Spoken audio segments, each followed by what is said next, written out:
Hello there! The month is finally over. Today, I'll be sharing with you the books that I have read.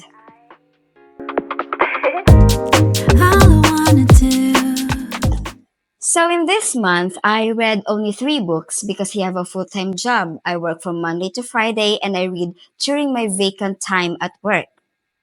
But three books in a month? For me, that's an achievement. Plus, I have a book right now that I'm currently reading, so maybe I will include it in my February reading wrap up. Now, let's start off with the very first book that I read this year, and that is Marigold Mind Laundry by Jong Yoon. I hadn't heard this book before, but in my first video, I mentioned that I would buy a book based on its cover. Then I spotted this book in the new arrival section in a bookstore. This book follows the story of Jiyeon, who was born with special powers but she didn't know how to use them. So one day, she made her family to disappear by mistake. Jiyeon promised to spend her life looking for them. Then one night, Jiyeon created a special place called Marigold Mind Laundry. At this place, people could take their sadness away.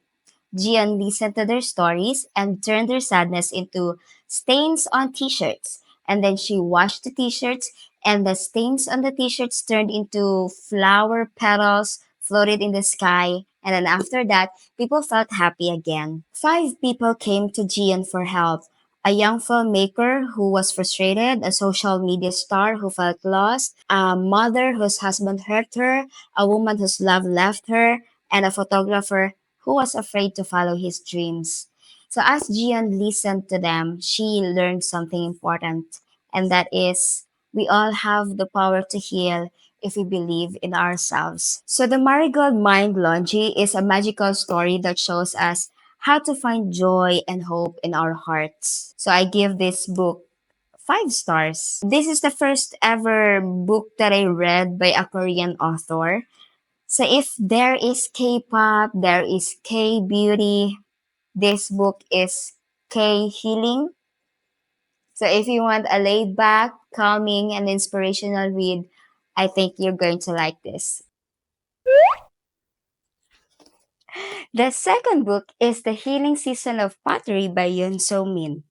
I get some tags here. The blue ones are for the words that I'm not familiar with. So I highlighted the words and then put the meaning under. There you go. And I have here some yellow tags.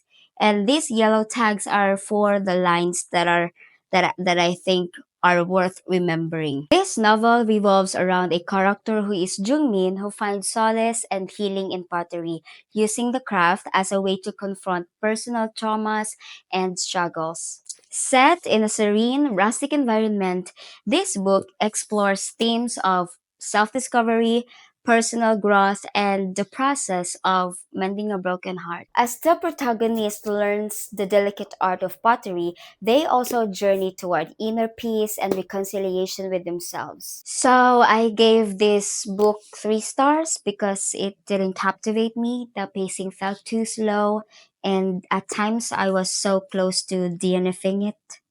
While the story has potential, it took too long to gain momentum, which left me feeling somewhat disengaged.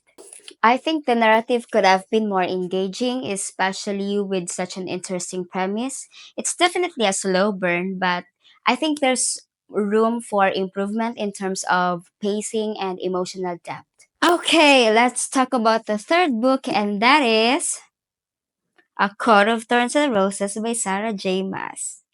I gave this book a solid 5 stars because why not?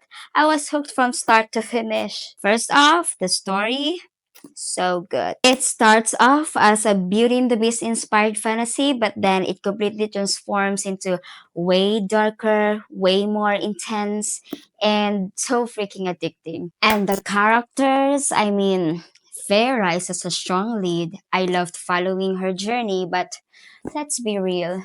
Risa stole that show for me. The moment he appeared, I was like, yep, this is the one. He is mysterious, powerful, and just has that perfect mix of charm and danger.